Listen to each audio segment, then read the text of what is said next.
அன்பு ஊடக நண்பர்களுக்கு வணக்கம். சமீபத்தில் மிக்ஜாம் புயலால் பாதிக்கப்பட்ட சென்னை மாநகரம் இன்னும் இயல்பு நிலைக்கு திரும்பவில்லை. பல பகுதிகளில் நீர் தேக்கம் இருக்கிறது. பல பகுதிகளில் மக்களுக்கு இன்னும் அத்தியாவசிய பொருட்கள், குறிப்பாக குழந்தைகளுக்கு பால், உணவுப் பொருட்கள் இன்னும் போய் சேரவில்லை. பல பகுதிகளில் மின்சாரம் இன்னும் அங்கே மீண்டும் வரவில்லை. சில பகுதிகளில் குடிப்பதற்கு தண்ணீர் கிடையாது. இன்னும் தமிழக அரசு வேகமாக செயல்பட்டு மக்களை மீட்டெடுக்க வேண்டும். காரணம், அவர்களுடைய குடியிருப்புகளில் 3 நாட்களாக குடிநீர் இல்லாமல், பால் இல்லாமல், மின்சாரம் இல்லாமல் அங்கே இருக்கின்றார்கள். அவர்களை உடனடியாக மீட்டெடுக்க வேண்டும். இன்னும் வேகப்படுத்த வேண்டும். இந்த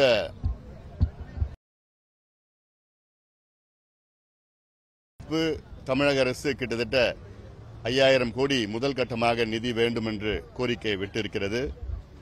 மத்திய அரசு அதை உடனடியாக அனுமதிக்க வேண்டும், வழங்க வேண்டும் என்று ராணுவத்துறை அமைச்சர் திரு ராஜ்நாத் சிங் அவர்கள் சென்னைக்கு வந்திருக்கின்றார். அவர் டெல்லிக்கு சென்று உடனடியாக முதல் கட்ட நிவாரணம் தமிழக அரசுக்கு அளிக்க வேண்டும்.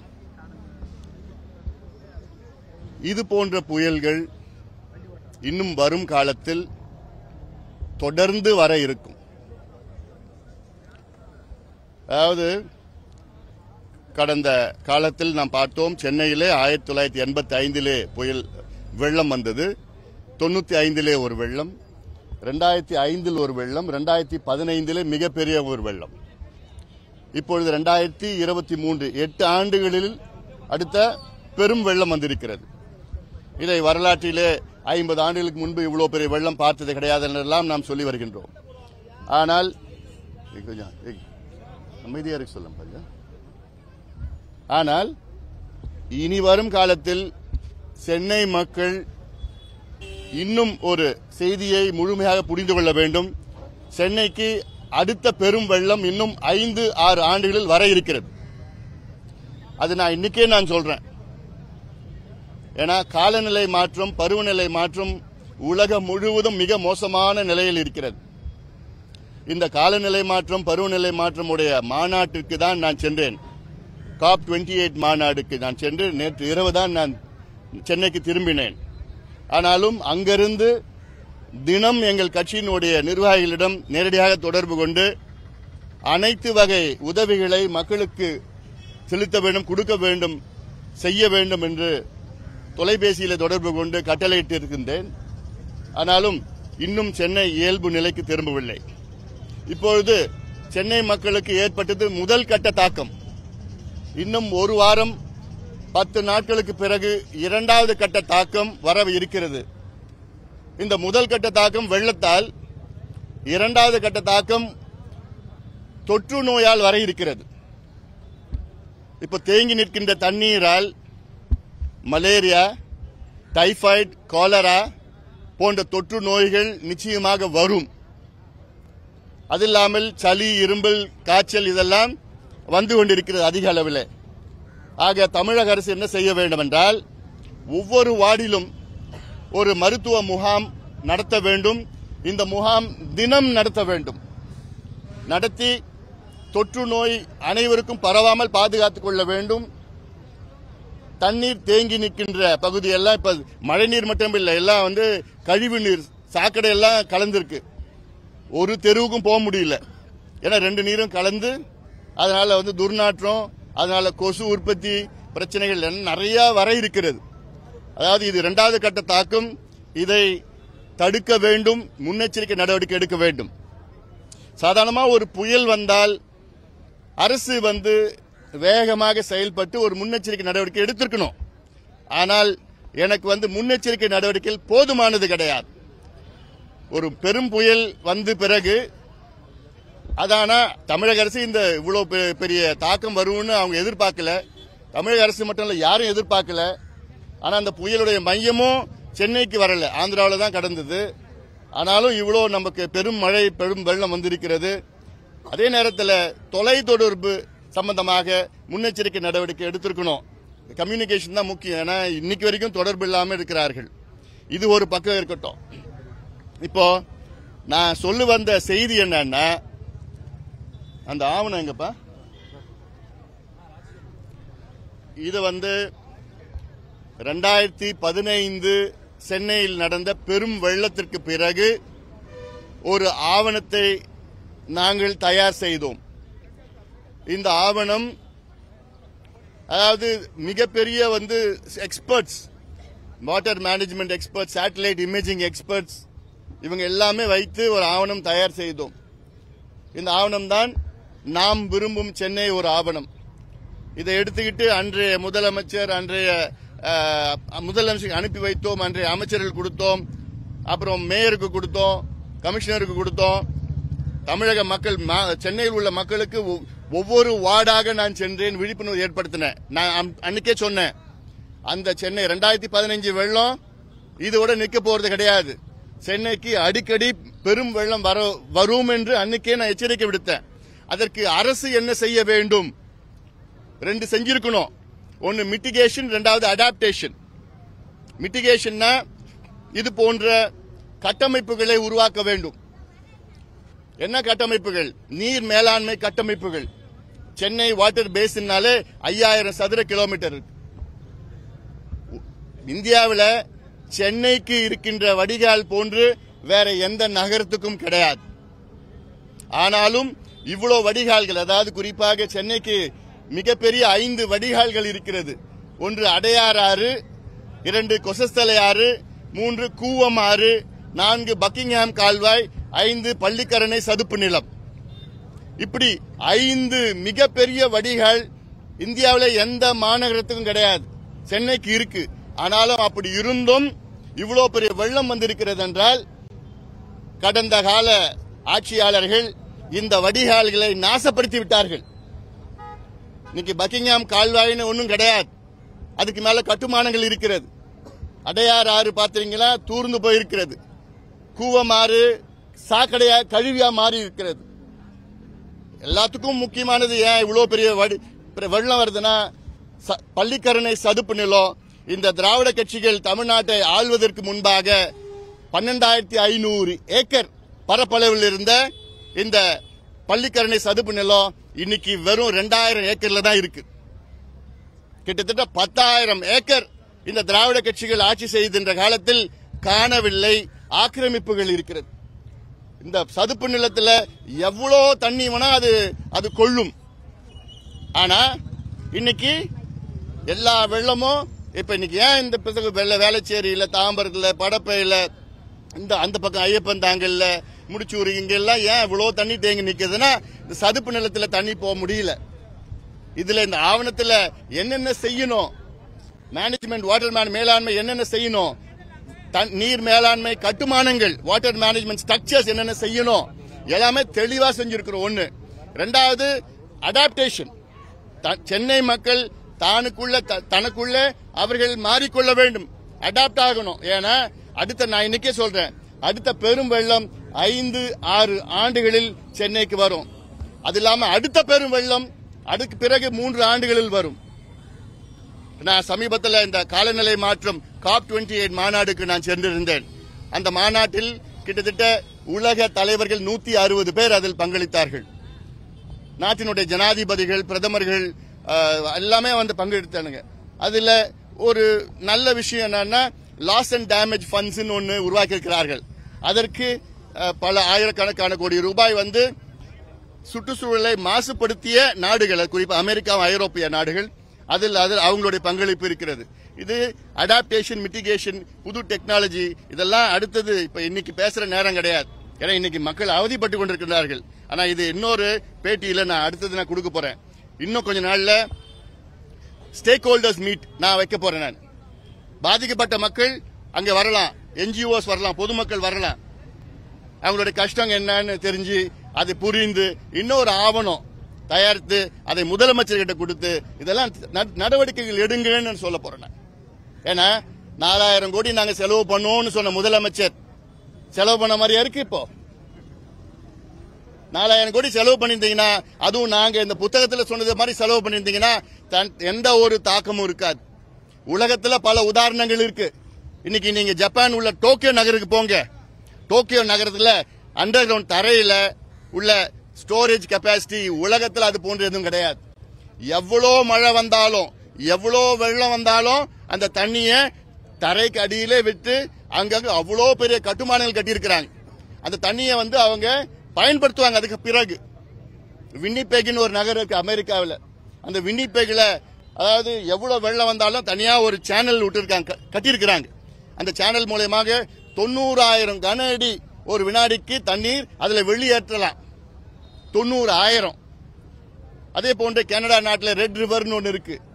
அதே போன்ற சாண்ட் ஆண்ட்ரியா ரிவர்னு இருக்கு. இப்படி எல்லாம் பல உதாரணங்கள் இருக்கு. அதனால அந்த உதாரணங்கள்லாம் பயன்படுத்தலாம். அதனால நாங்க சொல்ற யோசனைகளை, முன்வைக்கின்ற யோசனைகளை தமிழக அரசு உடனடியாக நிறைவேற்ற வேண்டும். இல்லனா இதே போன்ற பாதிப்புகள் தொடர்ந்து வரும். ஏன்னா காலநிலை மாற்றம், பருவநிலை மாற்றம் உலகம் முழுவதும் இந்த நிலைத்தான். சென்னைக்கு மட்டும் கிடையாது. இது உலகம் முழுவதும் பெரும் வெள்ளம். சமீபத்தில் லிபியால கொட்டின மழை, அந்த மழை 1 மணி நேரம் தான் கொட்டுச்சு.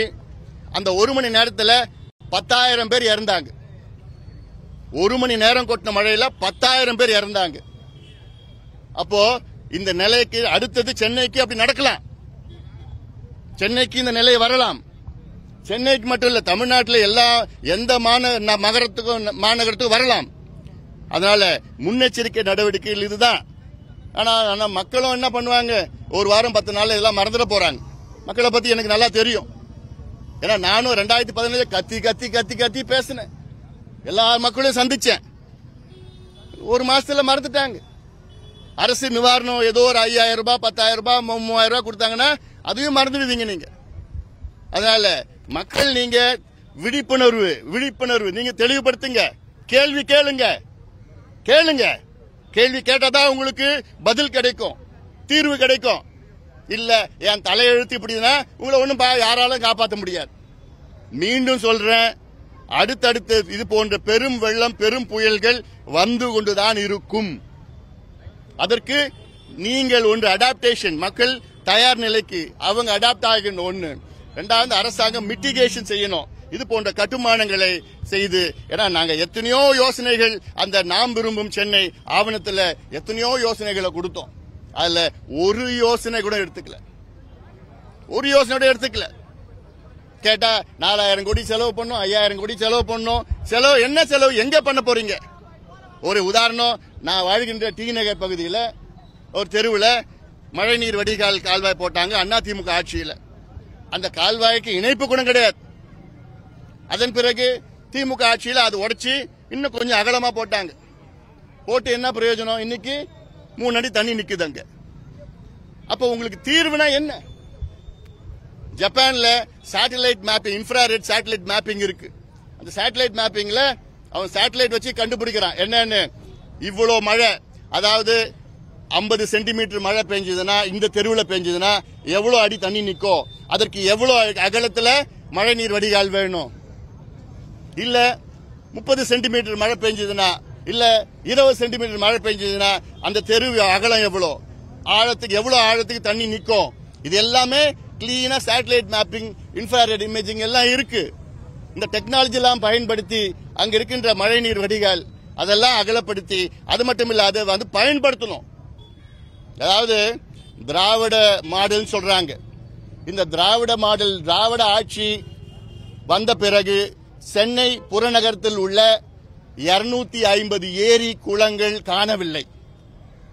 இப்ப இந்த வெள்ளத்துக்கு அதுதான் முக்கிய காரணம். அது மட்டுமல்ல, இப்ப இருக்கிற 19 பெரிய ஏரிகள், சென்னை சுத்தி இருக்கிற ஏரிகள் 1980 கிட்டத்தட்ட 1300 ஹெக்டேரா இருந்தது. இன்னைக்கு வெறும் 500 ஹெக்டேர் தான் இருக்கிறது. அப்போ இதுதான் எங்களுடைய மாடல், திராவிட மாடல். ஆக்கிரமிப்புகள் அப்படி அங்கங்கே போயிட்டு அங்கங்கே இந்த ஆக்கிரமிப்புகள்னால இப்ப தண்ணி வேற எங்க போவோம்?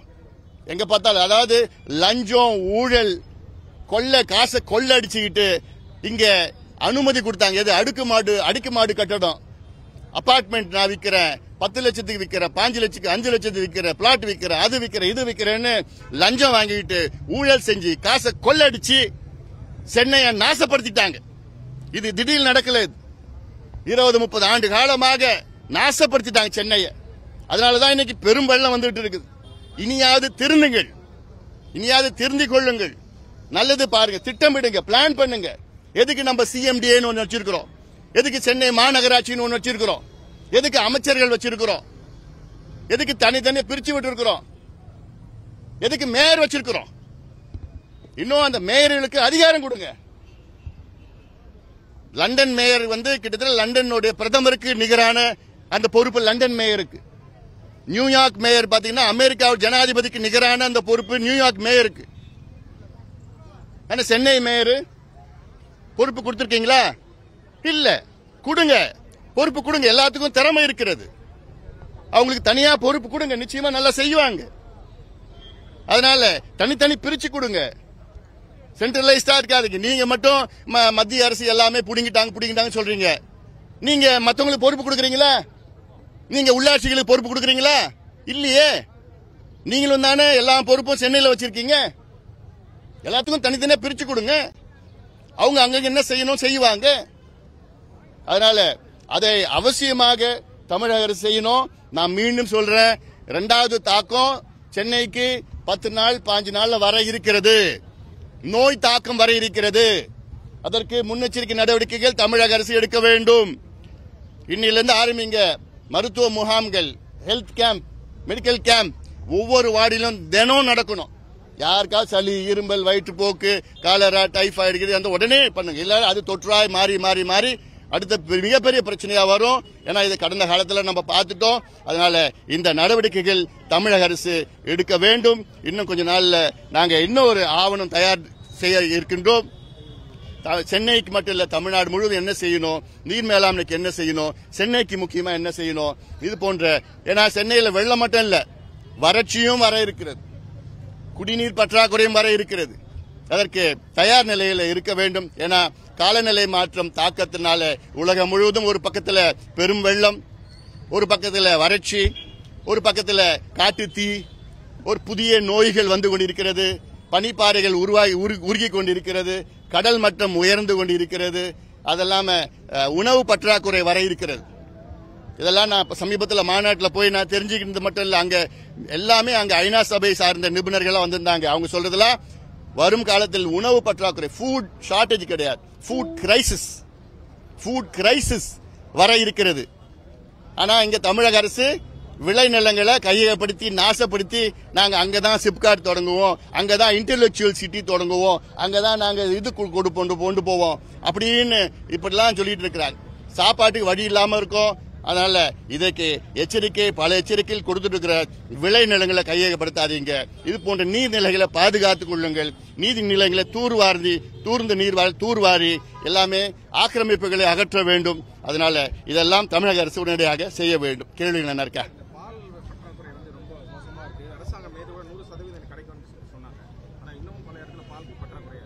இருக்கு, நானே பார்த்திருக்கேன். இப்போ வந்தும் பால் வரல, நேத்து சாயங்காலத்தில் ஏதோ கொஞ்சம் கொடுத்தாங்கன்னு சொல்லிட்டு இருக்காங்க.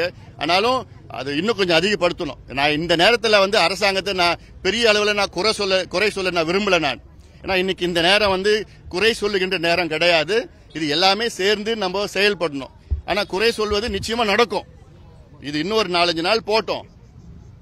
இன்னைக்கு எல்லாமே அங்கங்க எல்லாமே வேகமா கொடுத்துட்டு இருக்கணும். மின் விநியோகம் பாத்தீங்கன்னா நேற்று ராத்திரி 9 மணிக்கு தான் இந்த பகுதியில் வேலைச்சேரியில் இங்க வந்திருக்குது. பாலும் வரல, சரியா வரல. இன்னும் எங்கேயாவது எப்படியாவது ஏற்பாடு செய்து பண்ணணும். அது இல்லாம மின்சார கட்டணத்தை சென்னை வாழ்கின்ற பகுதியில் இந்த மாசம் மின் கட்டணத்தை ரத்து பண்ணணும். ஏன்னா இது வந்து அரசாங்கம் செய்த தவறுன்னு நான் பாக்குறேன். நான் முன்னெச்சரிக்கை நடவடிக்கை இல்லை, அதனால அது ரத்து பண்ணணும்னு நான் என்னுடைய கோரிக்கையை நான் வைக்கிறேன். நான் இதில்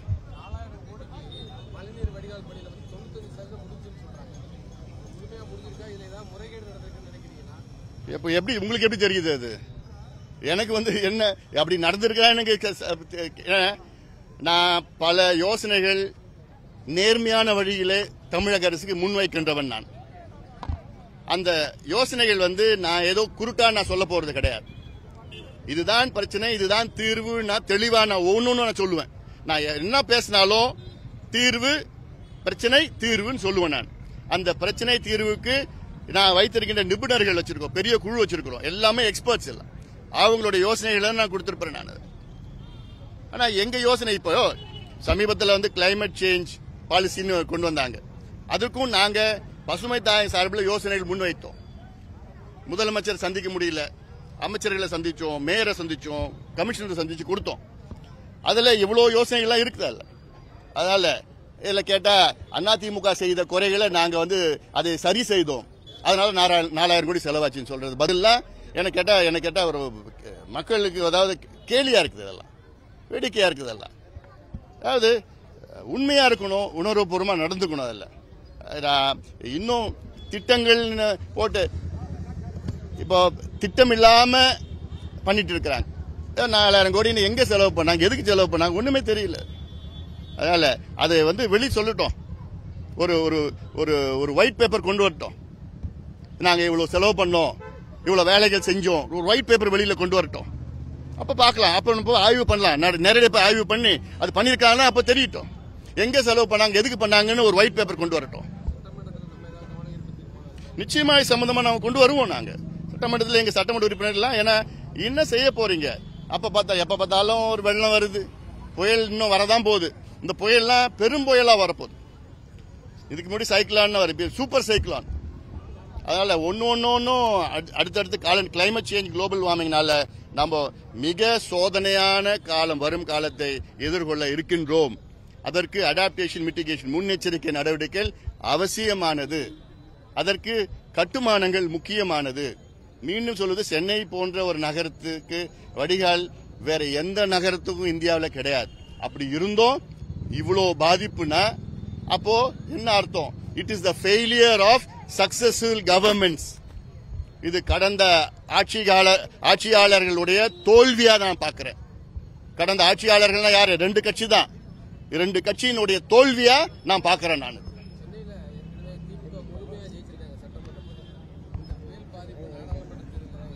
பார்க்கலாம். ஏன்னா இன்னைக்கு நான் இது அரசியலாக்க நான் விரும்பல. நான் இன்னும் ஒரு வாரம் போட்டோம். நான் இன்னைக்கு தேவை வந்து மீட்பு பணிகள்.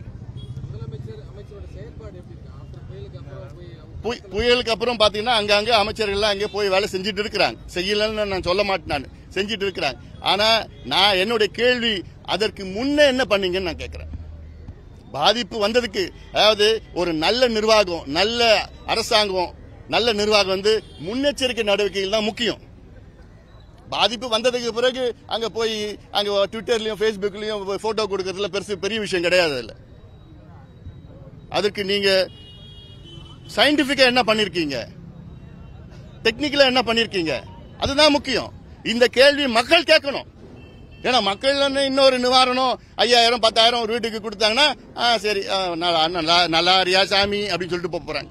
அவங்களுக்கு ஒன்றும் தெரிய போறது இல்லை. அப்புறம் டோக்கன் கொடுப்பாங்க. அப்புறம் எலெக்ஷன் நேரத்தில் 500 1000 வாங்கிக்கிட்டு ஓட்டு போட்டாங்க. திருப்பி மழையில இதே போட்டு கியூல தான் நிக்க போறாங்க. அவங்கள பார்த்தா பாவம் வெகுளி மக்கள், அவங்களுக்கு தெரியாது அவங்களுக்கு என்ன பண்ணுவாங்க. அதனால இதை திட்டமிட்டு செய்யணும். நான் சொன்ன டோக்கியோ நகரம், கனடா, அப்புறம் வினிபிக், சென்ட் ஆண்ட்ரியாஸ் ரிவர் எல்லாமே எல்லாம் உதாரணம் இருக்கு. டோக்கியோல எவ்வளோ வெள்ளம் வந்தாலும் ஒரு சொட்டு தண்ணி தரைக்கு மேல இருக்காது. அப்ப அந்த தொழில்நுட்பம் பயன்படுத்துங்க. நமக்கு அந்த அளவுக்கு கூட கட்டுமானங்கள் தேவையில்லை. நமக்கு வடிகால் எவ்வளவு இருக்கு, இதெல்லாம் பயன்படுத்தணும். மக்களும் புரிந்து கொள்ள வேண்டும். நன்றி.